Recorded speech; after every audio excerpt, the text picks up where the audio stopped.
1998 and obtained MPhil degree from the same university, that is Gulbarga University, Karnataka. And later he joined as a junior research fellow in 1919 to 2001. Then promoted to senior research fellowship. Then he obtained his PhD degree in 2002 and 2003.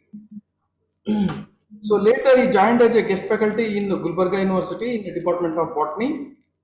Then in 2004 he moved on to Mysore University, Department of Studies in Botany, Manas Gangotri, Mysore. So in 2014 and 15 he had been to postdoctoral fellowship to pursue postdoctoral work in the USA in University of Georgia, Athens, Georgia State, USA. He has successfully guided more than 12 PhD students, 7 MPhil students, and currently 8 PhD students are working under his guidance.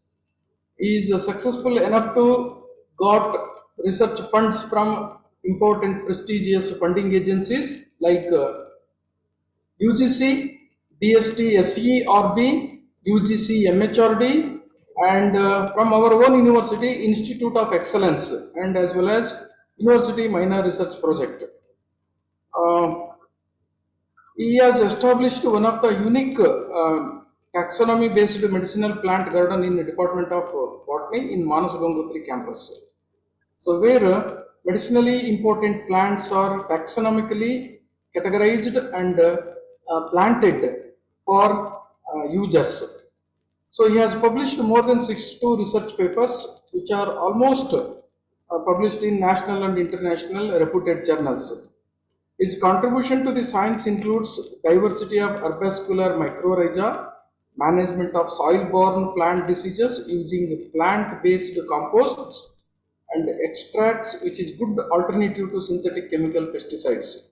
So with this brief introduction, I once again welcome on behalf of MHRD UGC Academic Staff College and all the participants and on my personal behalf. Over to Dr. Rajkumar. Thank you, sir. Thank you very much, Dr. Basarajappa, sir, for introducing me to the participants. I think most of the faces are familiar to me. Niranjan Raj is there. So I welcome you all to this afternoon session. So as sir rightly mentioned, I am working on mycorrhiza since and my PhD work was also on mycorrhiza only. So I studied the diversity of mycorrhiza in Arbuscular mycorrhiza, that too in Gulbarga University, Gulbarga area. And I also worked on the effect of fly ash pollution and cement dust pollution with regard to how the mycorrhiza helps in overcoming the stress, abiotic stresses, where I could able to get good results actually. So today I am going to discuss briefly with regard to Arbuscular mycorrhizal research, its development, okay, and how this Arbuscular mycorrhizal research came into forefront of research area and what made the people to focus much on Arbuscular mycorrhiza, and how Arbuscular mycorrhizal research will help us in sustainable, sustained food production, you can say, that to avoiding keeping in mind the environmental friendly and all the safety measures, you can say. Okay, so slides.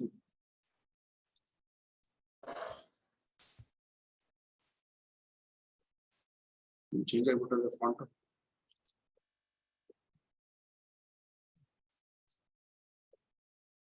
Participants, could you able to see this slide? Can you able to see my view my slides? Yes, sir. Yes, sir. Yes, sir. So I once again welcome you all to this afternoon session. So I'm going to deal with how exactly mycorrhiza played a role in establishing green plants in terrestrial mode of life. Okay, and how exactly the Arbuscular mycorrhizal research came into forefront. So to begin with, these are the contents. I'm going to deal with the global mycorrhizal status, then history of mycorrhizal research, then evolutionary significance, then AMF in human welfare and food security, particularly in agriculture, environment, industrial importance of AMF and ecosystem services that they provide, and what are the future perspectives and conclusion. Coming to this global status, when we talk about mycorrhizae, actually there are different kinds of mycorrhizae one can encounter.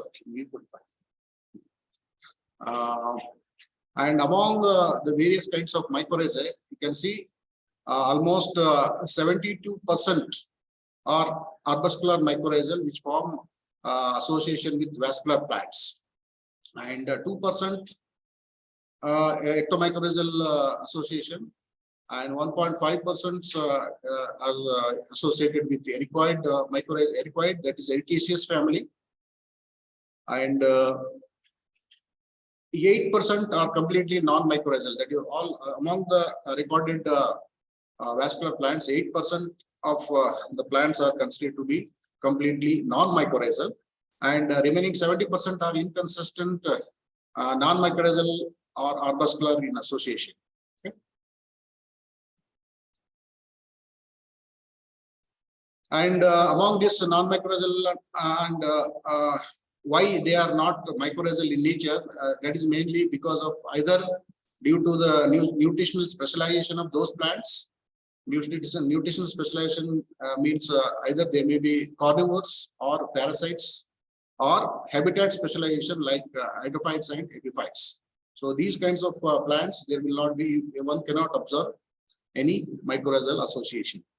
And mycorrhizal association are inconsistent in most of the families, but there are certain exceptions because of the complexity of the root when it comes to both ectomycorrhizal as well as arbuscular mycorrhizae. This is a pie chart which is showing the proportion of the different mycorrhizae forming association with vascular plants. You can see almost 71% is occupied or forms association with arbuscular mycorrhizae, and 10% orchid mycorrhizae. Then ericoid is 1.4. Then ectomycorrhizae 2%. Non-mycorrhizal is about 8%. Non-mycorrhizal may be due to these clustered roots or carnivorous plants, parasites, epiphytes. Okay. Then Arctic alpines. These are non-mycorrhizal and arbusculars to some extent. That is the plant which are opportunist, they disturb the opportunist. Particularly when if you talk about, if I want to give an example, this Parthenium. Parthenium is one of the plant where it can grow and it forms association with mycorrhizae because it is of extensive, has the capacity, aggressively growing capacity. So that's why it inhibits, actually, it inhibits other plant growth, and also it forms mycorrhizae. Sometimes it forms or sometimes it doesn't need, actually. So these are that may be grouped under non-mycorrhizal or mycorrhizal in nature.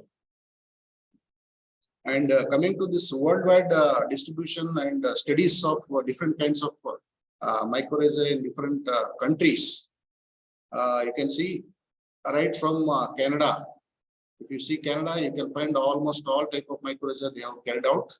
Arbuscular mycorrhizae, then Ericaceous, Endomycorrhizae, Orchidaceous mycorrhizae, okay, and even all of the Canada, and if you restrict to Ontario region, then UK, all of the UK, then Germany, Russia, Japan, okay, then Guinea Shield, then Hawaii, tropical Australia, then Australia, whole of the Australia, you find all kind of mycorrhizal research. Then Western Australia. In India, I think much work is, they focused much on arbuscular mycorrhizae, and very little, though there are certain reports, but these the people that is Brunt and Tenreso who published their findings in 2018. They I think they have not come across with the other work the Indian subcontinent people have carried out, particularly with regard to orchidaceous mycorrhizae and ectomycorrhizae. Of course, this ericaceous mycorrhizae we can't find here, though they may find in this temperate zone, particularly in Himalayan regions. Those crops which grow in temperate zones, temperate crops. Okay. Then in Cape of province of South Africa, you can find this orchid, then ericoid, then arbuscular mycorrhizae, and same here in case of Cape province of South America. That is all of the Africa and only South Africa you can find ericaceous type and arbuscular mycorrhizae. In Argentina also you'll find orchid, then ectomycorrhizal as well as this arbuscular mycorrhizae.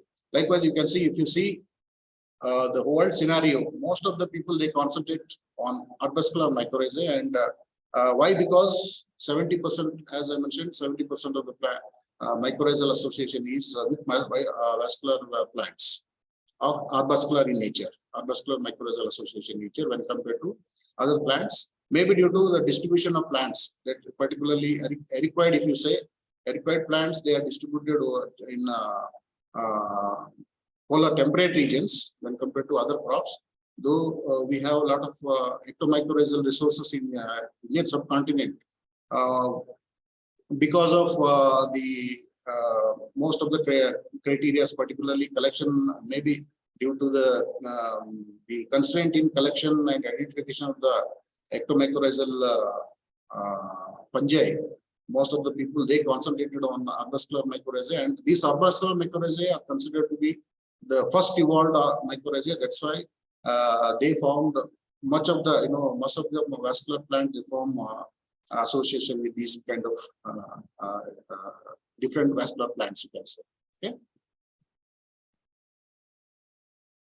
So when we talk about the evolutionary scenario, arbuscular mycorrhizae are considered to be the first symbiont on Earth, which helped the vascular plants when the plants started moving from the aquatic mode of life to the terrestrial mode of life.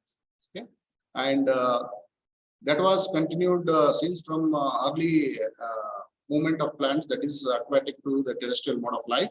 Then that continued to Cretaceous, and then came which is followed by ectomycorrhizal plant, these mycorrhizas, and ericoid, followed by orchidaceous mycorrhizae. And that is the second wave. And third wave, which is very recent and which is ongoing, which is of complex in nature. Both ectomycorrhizal as well as endomycorrhizal association you can find in the same plant, and there is a rapid plant diversification in biodiversity hotspots, particularly with regard to the contribution that is mainly contributed by this mycorrhizal association, right? Coming to how the mycorrhizal research came into existence, little historical perspective of mycorrhizal research.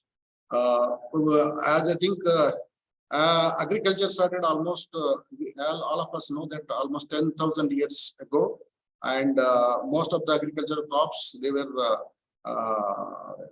concentrated in the Fertile Crescent, and humans empirically developed the skills how to shape the soil for cultivation, and that to if we talk about human centric, you can say anthropogenic centric, that we know that it is about almost our knowledge is about 10,000 year old. But how exactly soil formed, and what are the different the factors which played very important role in formation of soil, and what is the role of the microorganisms which are there in the soil. So all that will people started realizing of late, and in modern agriculture the concept has turned the additional focus on soil microorganisms as they modify the nutrient cycles, then promote plant growth and enhance stress resistance, actually stress tolerance in agricultural crops. So all these factors played an important role in concentrating this microorganism, that is rhizosporic microorganism particularly, because that microplasm, what we call is an important factor which plays a very important role in it has got an important role in directly the agricultural production particularly. It matters a lot, particularly when it comes to acquisition of nutrients from the soil, then giving protection to the crop, agricultural crop. When it comes to production, the rhizosporic microbiome plays a very important role, and plant growth promoting nutrients, whatever it needs. So all those plays a very important role, and keeping that in mind, people started working more on agricultural the rhizosporic zone area, you can say. And the impact of microorganism on plant development and health can be illustrated well if we study mycorrhizae, which is symbiosis between most of the land plants and soil-borne fungi. And since A.B. Frank, who introduced the term mycorrhizae way back in 1885, since then, people are concentrating and studying much of the work on mycorrhizal symbiosis, and he proposed that symbiosis has grown into that after his proposing this mycorrhizae as a discipline, you can say it has developed as a separate discipline since then. And during the beginning, people never accepted that as a separate branch or an beneficial microorganism, you can say. The concept of beneficial symbiosis came very late, but beginning people were thought that they were under the opinion that these pathogens are these fungi are pathogenic in nature, right? Excuse me.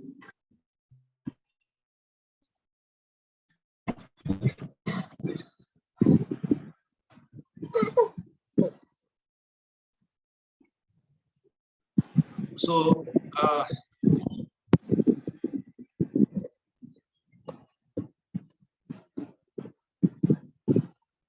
is disturbance from my side or?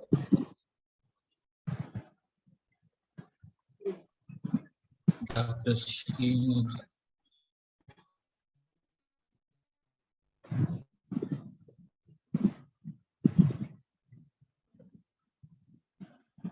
Okay.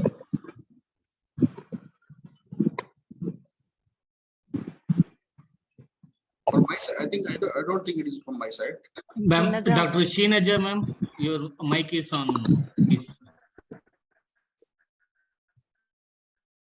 Yeah. Okay. Okay, sir.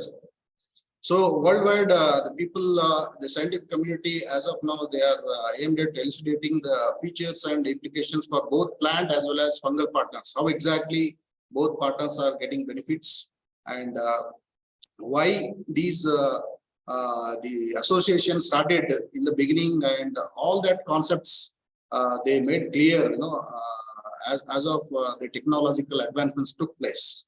And in addition to that, people are also concentrating on bacteria which are there in the rhizosporic zone, and these bacteria may be present as endosymbionts within the mycorrhizal colonized roots or within the mycorrhiza itself, actually. So these are considered to be one of the important criteria, actually, the area where the people are looking, actually. So how exactly plant and fungal partners they are interacting, and in addition to that, bacteria is also, they found out bacteria are also associated in that particular one.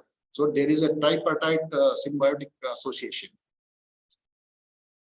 So as I mentioned, the concept of beneficial symbiosis was not always accepted as it is today, and in the beginning most of the experiments they conducted to prove and to overcome the criticism they faced in the earlier days. when we talk about the roots of mycorrhiza, where exactly it has started, the story of mycorrhiza, it starts with the plant Monotropa. This Monotropa is one of the plant which is non-photosynthetic in nature, which is exclusively grow in temperate zone, and it forms a parasitic nature. It is a parasitic nature. It grows on the fungi which are growing in the below ground, actually below ground. So it was in 1832 first the Elias Fries who initially recognized the fungal structures on the surface of Monotropa roots, and he named them as Tibersinia monotropa. And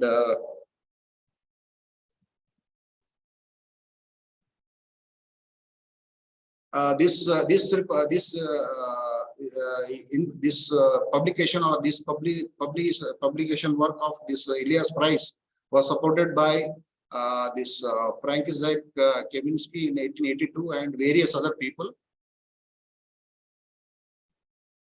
And in 1840, another one person by name Theodore Hartig, he drew and characterized the structure on the pine roots as a persistent periderm and a pellicular wall structures actually. And he considered these structures as if they were plant structures and not of fungal origin.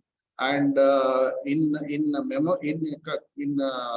commemoration, you can say in memory of his contribution of this drawing these structures, I think most of the extra mycorrhizal network what we see, it is named as Hartig net as of now.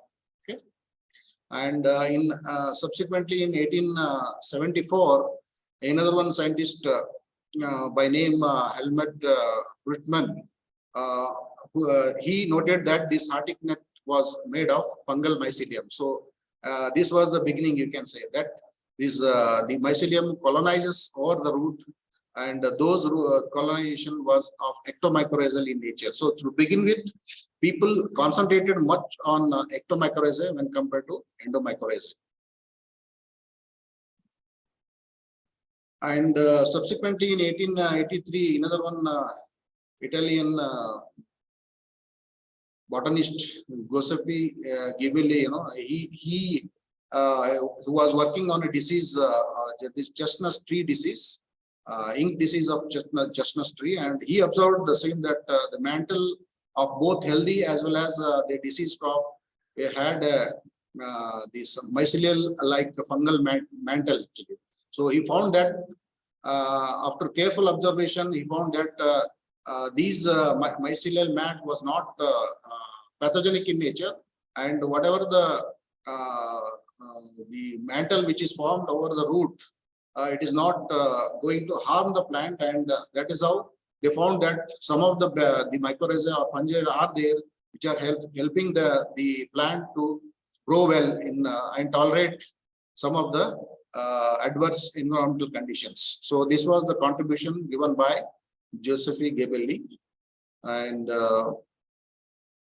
in 1885, again, Albert Bernard Frank, who coined the term mycorrhizae, he published a paper entitling on the nutritional dependence of certain trees on root symbiosis with below ground fungi. And he was describing the interaction between the ectomycorrhizal fungi and roots, which were currently unknown. Yeah. And both Ghibelli and Frank simultaneously conducted extensive surveys to study the mycorrhizal colonization. And in 1879, Frank gave a concept which is called as mutualistic interaction that included theory of nutrition and how the mineral nutrition is transferred from the fungi to the host plants.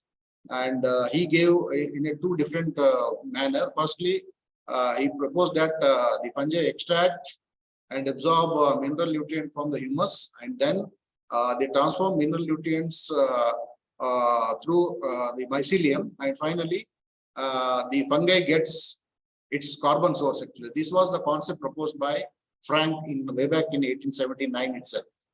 And ABH again in 1937 corroborated the Frank's work with regard to the mineral nutrition pathway from fungi to the host plant. Okay. And Mellin and Nielsen actually in 1950 and 57 they confirmed these soil mineral nutrients pathway by using P32 and C14 actually. So how the mineral nutrient is transferred from the fungi to the host plant, and in what way the fungi will get the carbon source from the host plant for its survival, you can say. Okay. And again in 1887, the Frank reported two types of this association within the plant. One is ectotrophic and another one is endotrophic. And this ectotrophic later on subsequently termed it as ectomycorrhizal association and endotrophic endomycorrhizal association. Okay.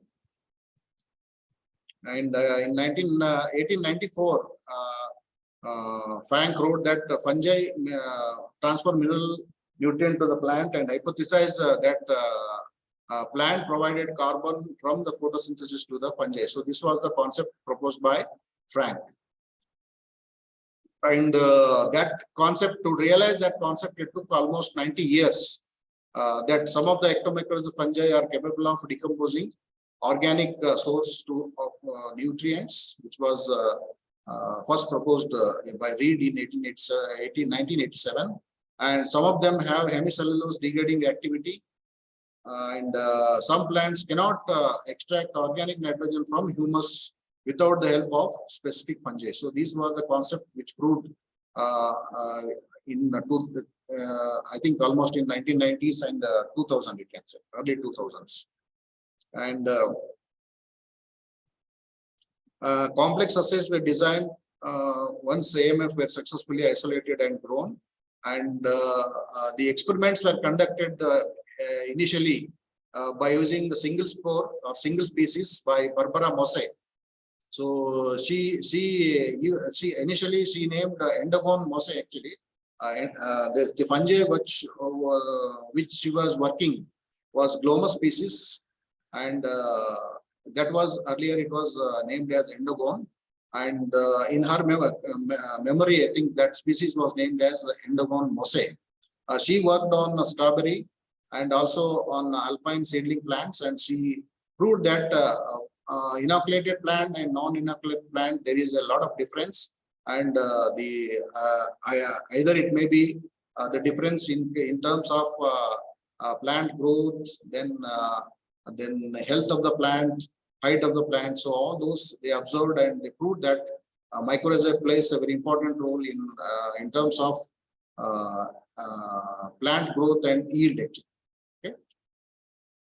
And the concept of nutrient assimilation and transfer, especially phosphorus, were developed by inoculating the plant in phosphorus deficient soil and phosphorus rich soil.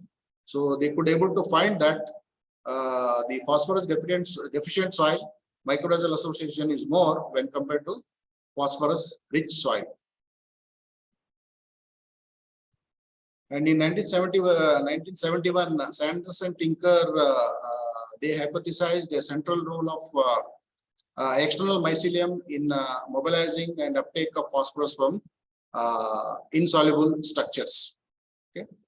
Particularly phosphorus being immobile in nature when compared to nitrogen. Nitrogen is mobile and phosphorus is immobile.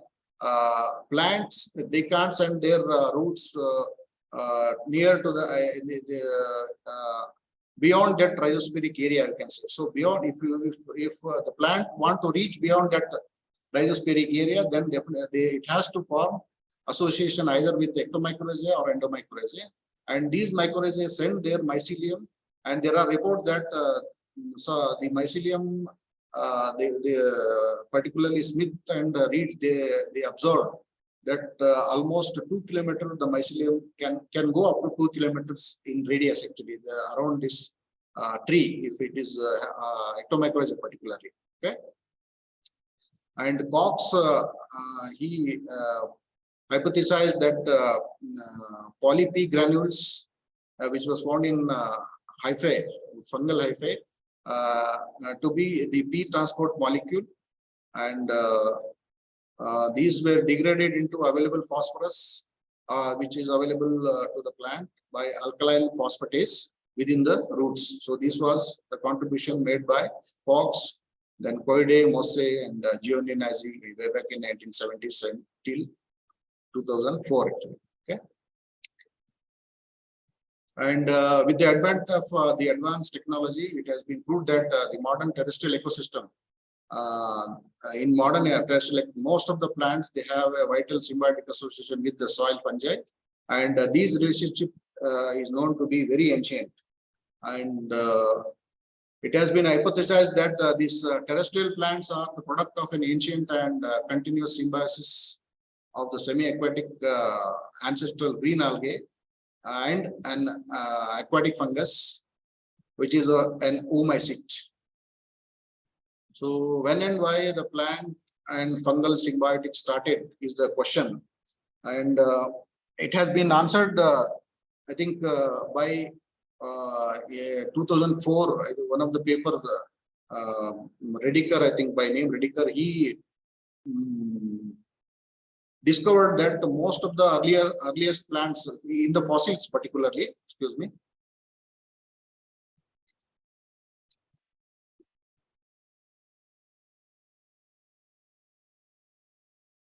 so this association is considered to be almost approximately 450 million years old, and once there is a transition, as I mentioned in my earlier, once there is a transition between that is transition from the aquatic mode of life to the terrestrial mode of life, plant faced a lot of problem with regard to acquisition of nutrients, then the desiccation problem, and various other these abiotic stress and biotic stresses. So to overcome this stress as well as different physiological and biochemical problems, plants formed association with arbuscular mycorrhizae, and among the mycorrhizal associations, arbuscular mycorrhizae is considered to be the oldest one. Okay, so it is almost approximately 450 million years old, and the first class partner for the plant to be colonized on emerged plant again, emerged land. And despite all this, the importance of this arbuscular mycorrhizae, its discovery is very recent actually, as I mentioned. First, the people concentrated on ectomycorrhizae, that too with a controversy that whether the ectomycorrhizae is beneficial or harmful. And once they came to know that ectomycorrhizae is beneficial, they found that there is another one mycorrhizal type, which is endomycorrhizae, and this endomycorrhizae is also very much useful for plants, and that is started in the mid-90s actually, mid-90s. The systematic elucidation then study started in mid-80s, particularly with regard to arbuscular mycorrhizae. So when we talk about the geological past, when exactly this colonization might have started, the colonization might have started in Silurian and Devonian explosive, when the plants started colonizing land. And indeed, this is very the evolution of plant itself. And you can see once the plant started moving from the aquatic mode of life to the terrestrial mode of life, the mycorrhizal association was also believed to be started.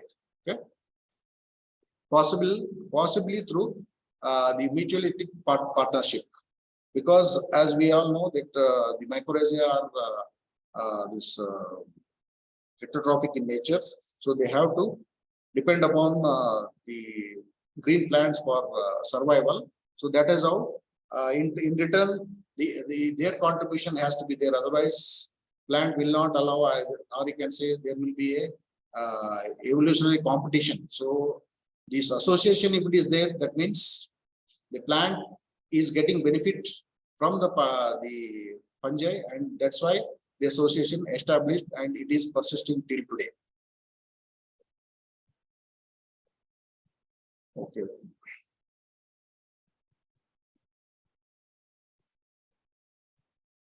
Just to give a glimpses, you can see the earliest one is AM mycorrhizal, and another one is this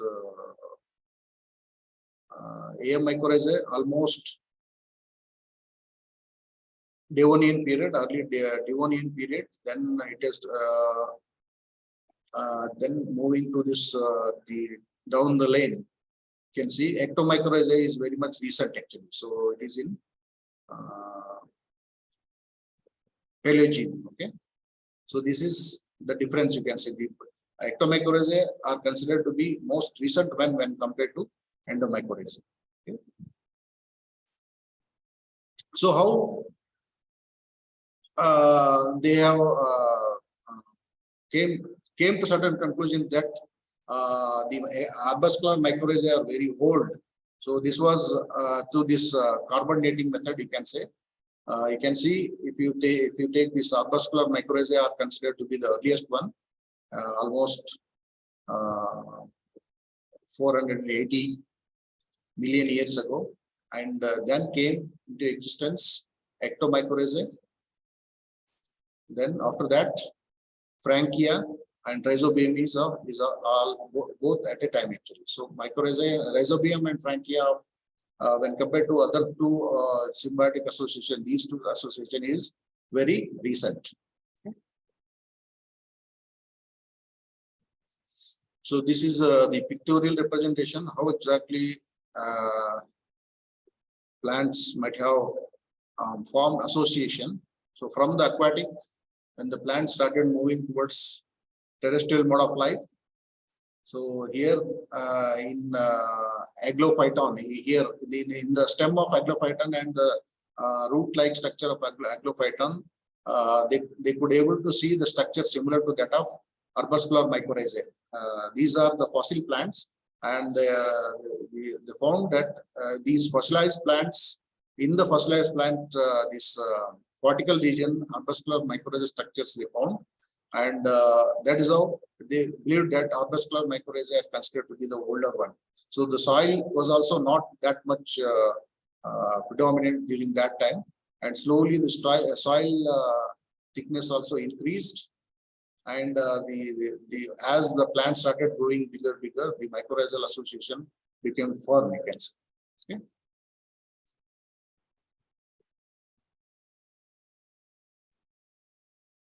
So as I discussed, the aquatic mode to the terrestrial mode of life is that is the change of lifestyle is considered to be the key change or key ingredient for forming association between plants and arbuscular mycorrhizae.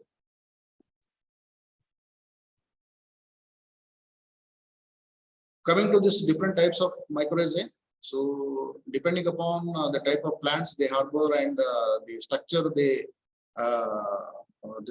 they show within the plants, they can be grouped broadly under ectomycorrhizae and endomycorrhizae. Ectomycorrhizae, it is restricted to only the external this epidermal region. It will not, ecto means it will not enter within the cell, and it will not form any arbuscular structures actually in the case of ectomycorrhizae. Whereas in case of endomycorrhizae, there are different types. The orchidaceous and orchidaceous, then arbutoid, ericoids. So all these are considered to be the ecto and ectendomycorrhizae. Arbuscular mycorrhizae, it enters within the cortical region, and it sends mycelium within the cell. So that is why it is called as endomycorrhizae. There are other mycorrhizae which show both ectomycorrhizal and endomycorrhizal characteristic. They are called as ectendomycorrhizae. These arbutoid mycorrhizae, ericoid mycorrhizae, and These two are ectendomycorrhizae. Orchid and arbuscular mycorrhiza. Orchid mycorrhiza is also another one, endomycorrhiza. Okay, so these are different features or different groups one can see.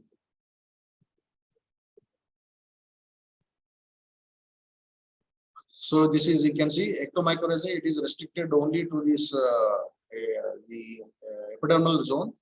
Endomycorrhizae enters to the cortical zone. Then orchid also enters to the cortical zone, ericoid. Then arbutide, it is epidermal, but it shows both ectomycorrhizae as well as endomycorrhizal characteristic.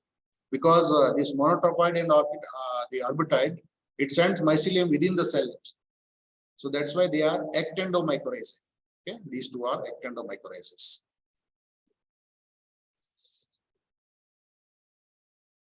So ectomycorrhizae, the above one is this angiosperm root zone, and the below one is conifers. You can see the difference is though it in angiosperms it is restricted to only epidermal zone. In conifers, though it sends mycelium within the to the cortical region also, but it will not send mycelium within the host cell actually. So that's why it is intercellular in nature. The mycelium is intercellular in nature. So that's why it is called as ectomycorrhiza. So this is the transfer section to show. The left side is angiospermic plants and right side is conifer. So you can see this is the structure you will find in conifers, and these are the structures you find in angiosperms. Ectomycorrhizal association. Coming to this ectendomycorrhizae, you can see the mycelium is intercellular in nature, as well as part of the mycelium get entry into the cell also. So that's why it is called as ectendomycorrhizae. And it forms a surrounding this mat-like structure around the root. That is why that is Hartic net-like structure. So which is absent in case of arbuscular mycorrhizae. That's why these are called as ectendomycorrhizas.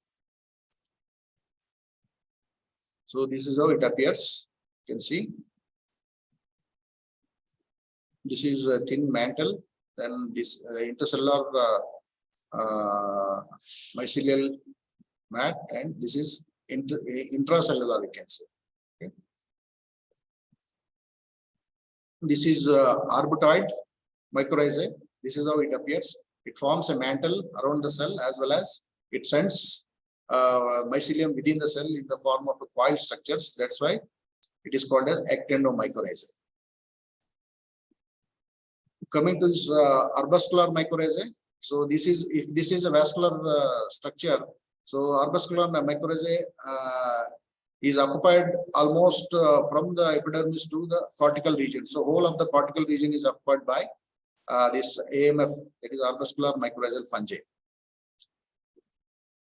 And this AMF, why they are called as endomycorrhizae? Because it sends mycelium within the cell, and it pushes the protoplast towards one corner, and it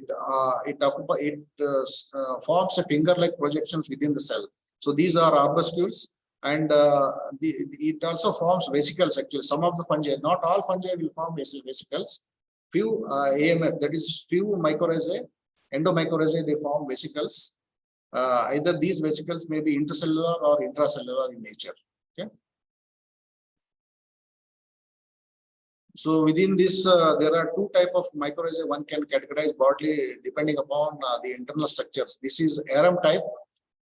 This is arum type because the arbuscule is finger-like projection, you can see, and this is Paris type. You can see the arbuscule. The difference is between the arum and Paris is the arbuscule formed within the cells. Okay.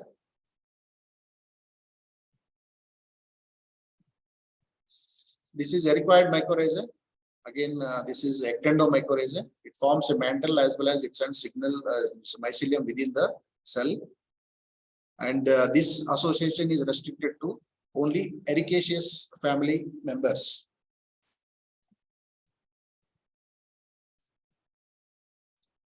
This is arbutioid. Again, you can see the mantle and the mycelium within the cell. So this is also ectendomycorrhizae, and this is restricted to arbutioid group of plants. And another is monotropoid. This is also the plant monotropa, a species which is grown in temperate zone. It forms a peg-like projection within the host actually cell without damaging the protoplast of the plant, and that's why this particular association is considered to be ectendo in nature, right?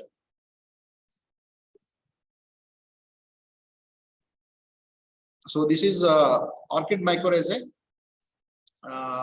As of now, I think there are n number of reports where people have demonstrated that until and unless orchid forms association with mycorrhizae, the germination will not be successful actually.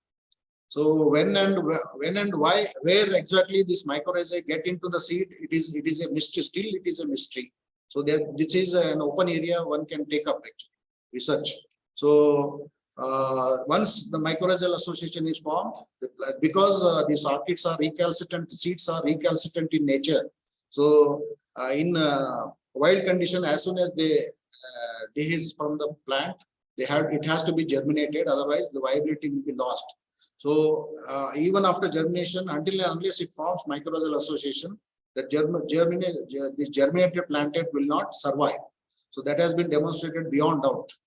And there is a mystery, still it is a mystery, that how the seeds will harbor this mycorrhizae, and how exactly the mycorrhizal association will be taking place. Actually, it's a mystery, because people have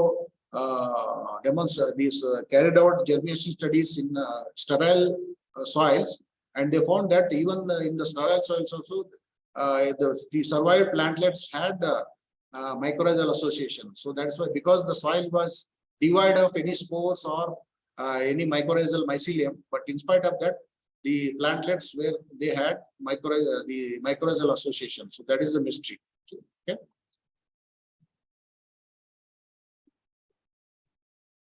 Coming to this importance of mycorrhizae in food security, if we talk. So almost all, if you screen the crops we grow. So almost all crops will be forming mycorrhizal in nature. So I think most of the experiments conducted so far, they are conducted either in polyhouse condition or greenhouse condition, but in natural condition, the productivity and the importance of mycorrhizae in the establishment of plant, they are very few number are there, and the reports are very less in number. But when it comes to this importance of mycorrhizae is considered to be very important symbiotic organism, particularly arbuscular mycorrhizae, which helps in assimilating or transferring phosphorus, copper, and zinc. These are the immobile elements which are very much essential for plant growth and development. Okay, and in return, the mycorrhizae will get the carbon source from the host plant.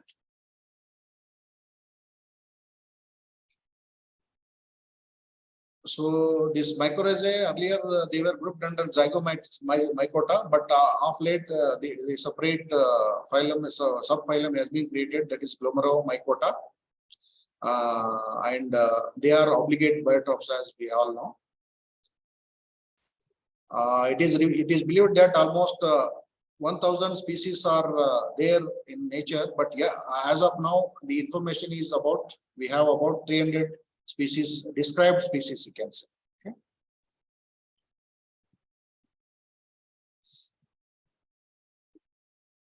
Okay.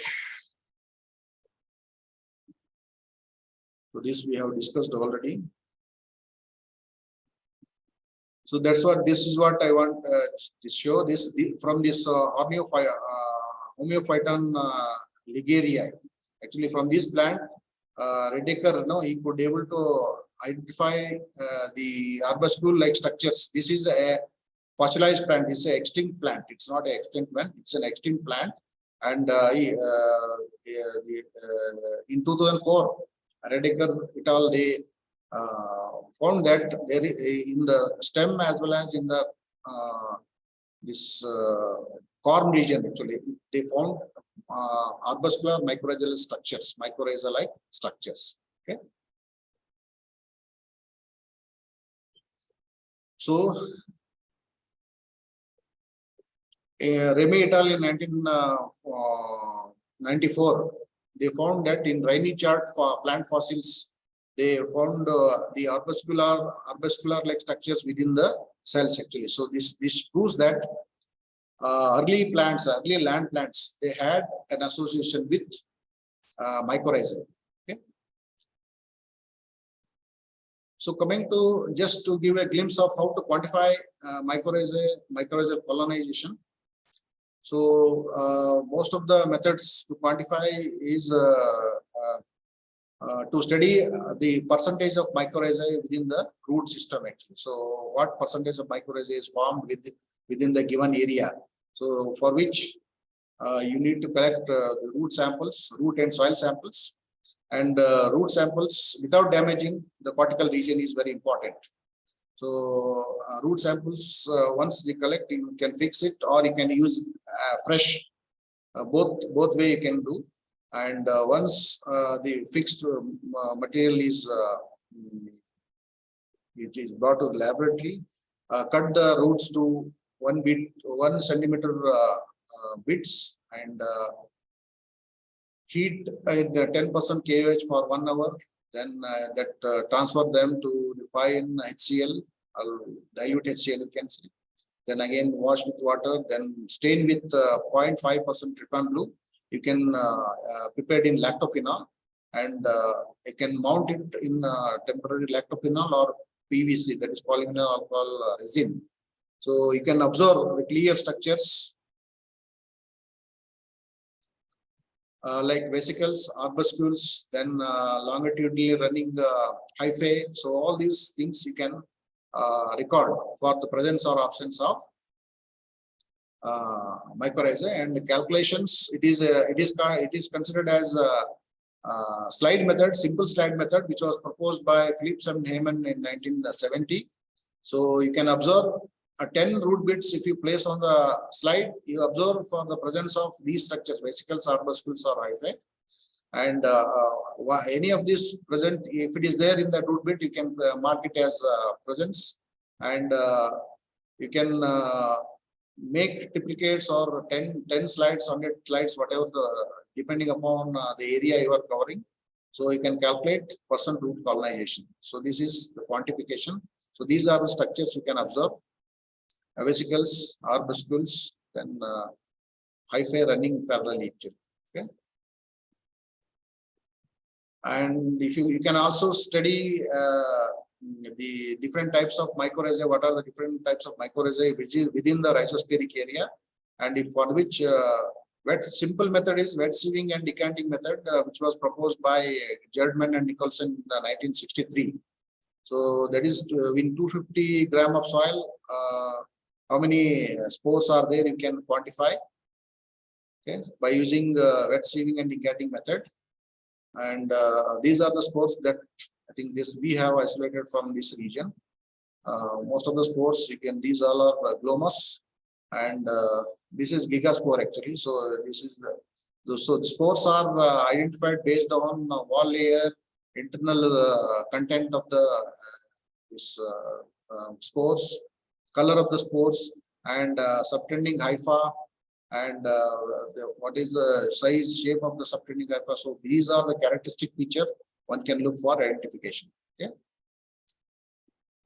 How the mechanism of plant colonization. So just to give a glimpse,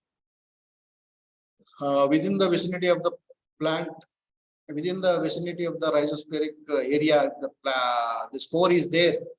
I think of late, strigolactone is considered to be one of the important signaling molecule which is released from the plant, And in response to these signaling molecules, the spore germinates.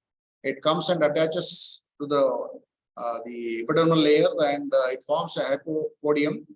And this from this hypopodium, the mycelium again gets into within the cells. So it moves to the intercellular cell. It reaches cortical region and it enters into the cell without disturbing the protoplast. It forms a finger-like projections, arbuscules actually. So this is the overall concept you can say. Okay.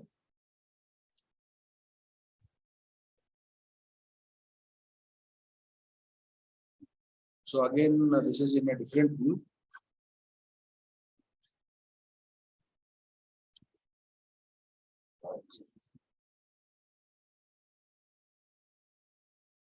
So this is the region where the exchange of food material takes place. You can see. So these are the arbuscules. This is the protoplasm of the host cell. And this is the region where signal molecule, the exchange of signal and the exchange of food material takes place.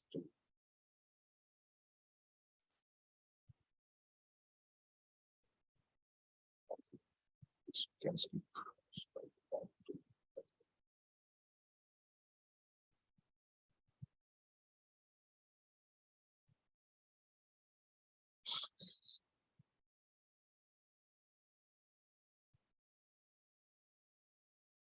So different genes have been identified at the molecular level as of now, similar to that of NOD genes in case of rhizobium. SIM gene have been 7 SIM genes have been known to required for establishment of symbiosis, particularly when it comes to mycorrhizal association. Okay.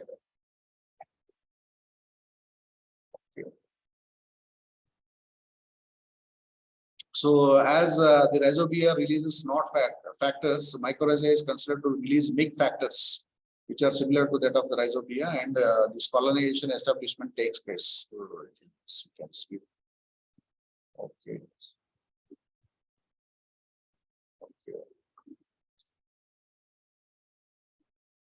Coming to this different services for human welfare, as we have I mentioned.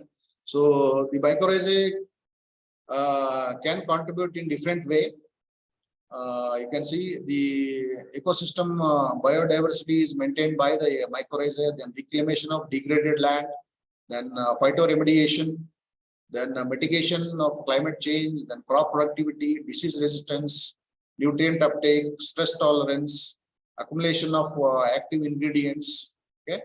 Then when we talk about below ground, pathogen resistance, water uptake, then microbial diversity, soil conservation, and nutrient availability. So all these are the different factors or the services that we are getting from the mycorrhizae for our well-being, you can say, for our well-being or human welfare. If you concentrate anthropocentric research, if we are if you want to conduct actually. So these are the services that we are getting from the mycorrhizae, and how exactly the mycorrhizae is helpful in maintaining ecosystem biodiversity, because within an forest ecosystem, if you say, so if you talk about ectomycorrhizae is known to form the mycelial mat or hortic net, you can say, between two plants. So it is known that the mycorrhizae is known to help in crosstalk between two plants actually. So this is how it is maintaining the ecosystem biodiversity at the ecosystem level, and reclamation of degraded lands. It has been proven beyond doubt that most of the degraded lands, if you inoculate or if you use a suitable inoculum to reclaim that, particularly there are so many demonstrations conducted in fly ash dumped area. So in fly ash dumped area, mycorrhiza played a very important role in the establishment of plants, crops, you can say. And phytoremediation,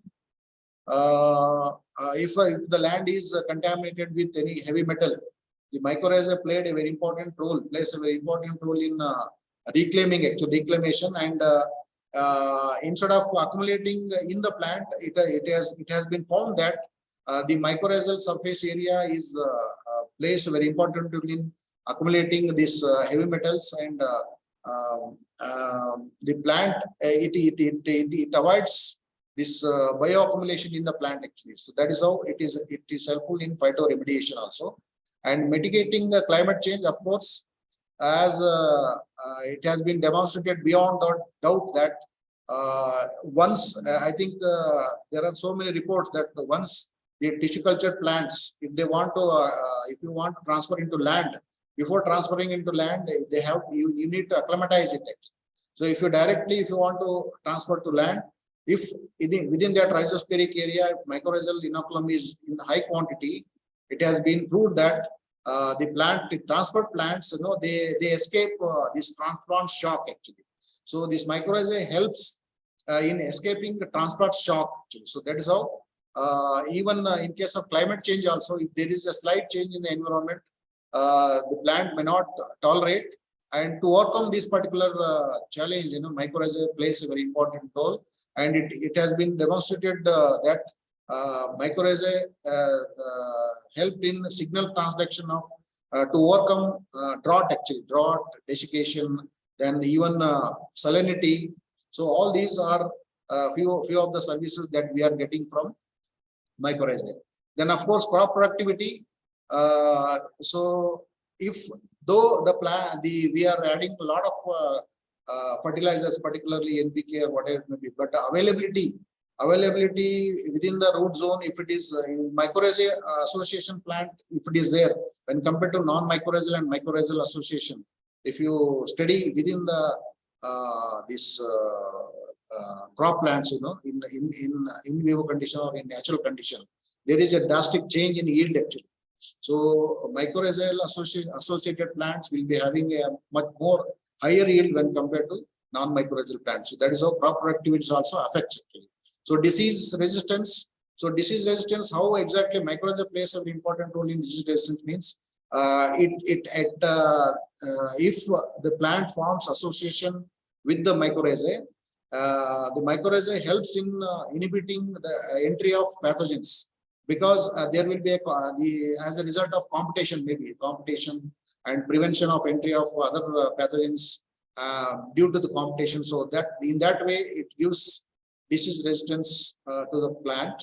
The nutrient uptake, of course, phosphorus, then nitrogen, copper, zinc, all micronutrients are known to be acquired by the mycorrhiza, because it sends the mycelium beyond the rhizospheric zone and known to acquire this nutrition. Then stress tolerance, as I mentioned, mycorrhiza plays an important role in giving stress tolerance to either it may be a drought tolerance, salinity tolerance. So whatever the stress, abiotic stress or biotic stress. So mycorrhizal plant and non-mycorrhizal plant, there is a lot of difference.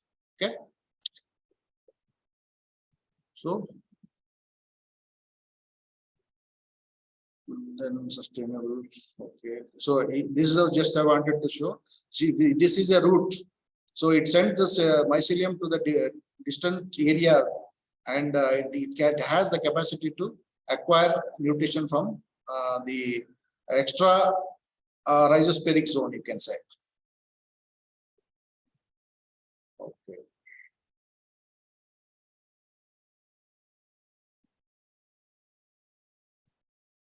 Abiotic.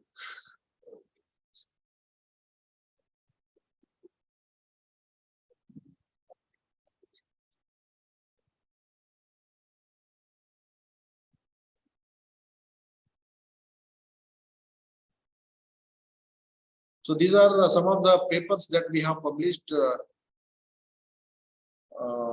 since from our PhD. So this is the influence of dual inoculation on Arbuscular mycorrhizae.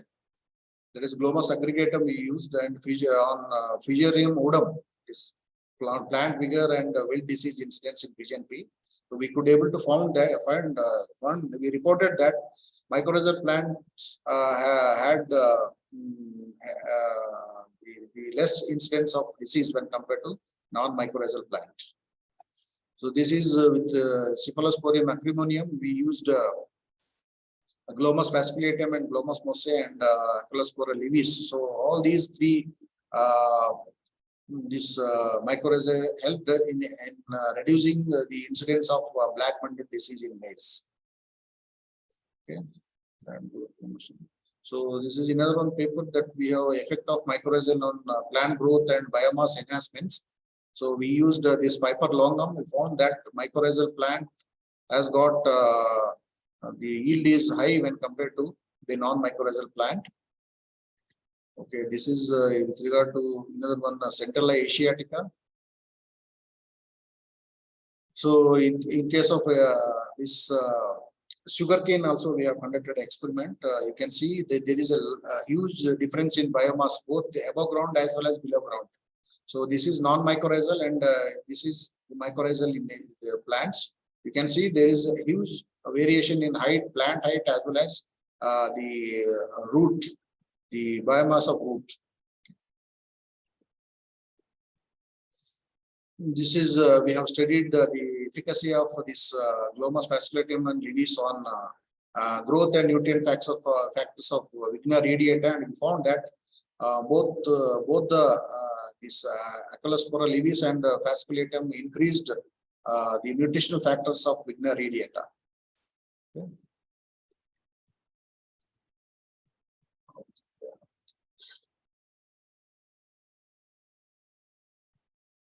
So we also conducted experiment on effect of fly ash on VM formation, and we found that in pigeon pea, actually pigeon pea, and we found that this Cajanus pigeon pea has overcome the stress of fly ash effect when compared to non-mycorrhizal plant. Okay.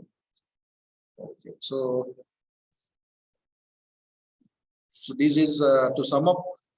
This is the chronological event since from 1880 to 2020. So what are the different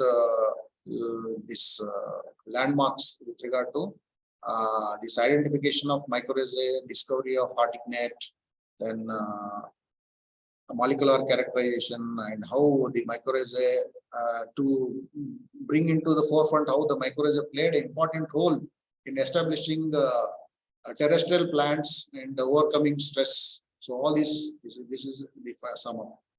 Okay.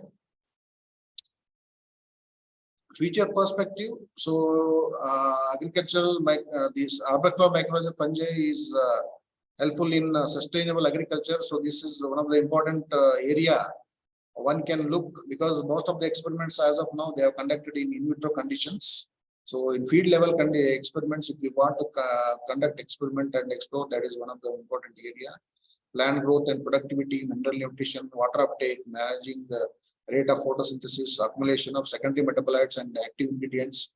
So this is also one of the important area one can look, because most of the secondary metabolites are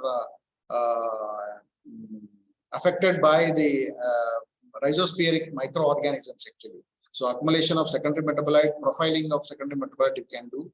So then abiotic environmental stress tolerance, disease resistance, soil health, fertility, ecosystem functioning, biodiversity, reclamation.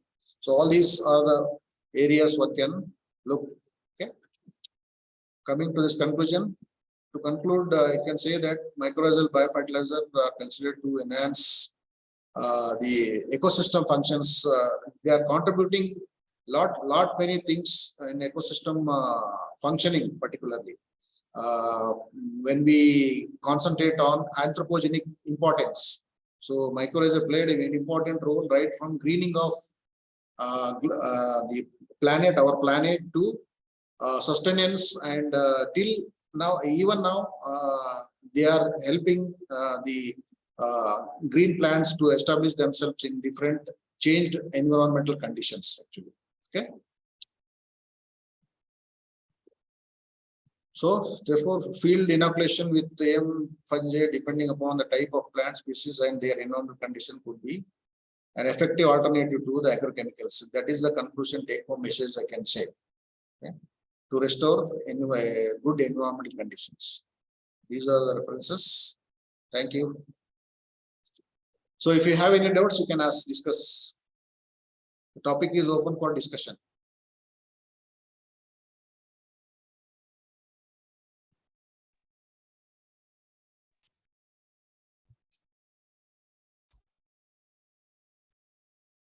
Good afternoon, sir.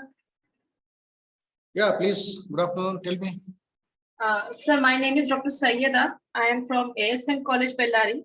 Okay. So my question is whether the temperature and pH of the soil affects the activity of the mycorrhiza, sir? No, temperature and pH will not affect the mycorrhiza, but a specific mycorrhizal species will be dominating in that particular area or that particular soil, you can say. So if you want to use or if you want to use any specific say to overcome that particular criteria, you need to isolate the mycorrhiza from the local soil and mass multiply them, and you can use them as an inoculum actually. Thank you, sir. Yes.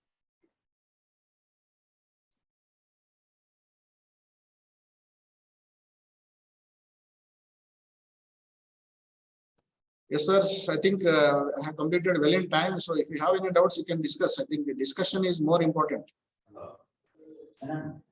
Yeah. Sir, we know that, sir, this is Anandan from University of Madras. Yes, sir. Yeah, we know that this is so beneficial, but how about use of nanomaterials? Do they try to use these nanomaterials with this method or something? What is it? Nanomaterial. Can you please repeat? Yeah. So Yes, sir. nanomaterial, I think that is for delivery of certain particular things actually. So this, if you the mycorrhiza can be used as a natural bioagency. You can't go for nanomaterial here. So because it has the mycorrhiza has got a separate mechanism of forming a symbiotic association, acquiring nutrients from the soil and giving resistance or supplying nutrients. So that is a different mechanism. Nanomaterial will not come into picture here. Okay. Yes. Nanomaterial only if you want to deliver in a precise way. That in that way, indirectly it will. But if you are using live inoculum and biofertilizer like mycorrhiza, I think it will not come into pictures. No, we can't combine this nanomaterial with whatever. There's no application with this. Comparing with nanomaterial. So Yeah. in what way Yeah. you want to use nanomaterial in crop actually? If you are Like clear with that, if we yes. need to, yes, sir. Yeah, please. Sir, like enhancement of production of the crops or enhancement of these things, we know that this is going to be beneficial, whether any application like nanomaterial with these things can help or it will be the other way around. No, I think in mycorrhiza as a whole, we can use for as a beneficial microorganism, but nanomaterial, you can look for, I think, delivery of the other way around as you mentioned actually. Yes. Okay. Thank you, sir. Thank you. Yes, sir. Yes, sir. Hello, sir. Any questions? Sir, this is Kavya from Central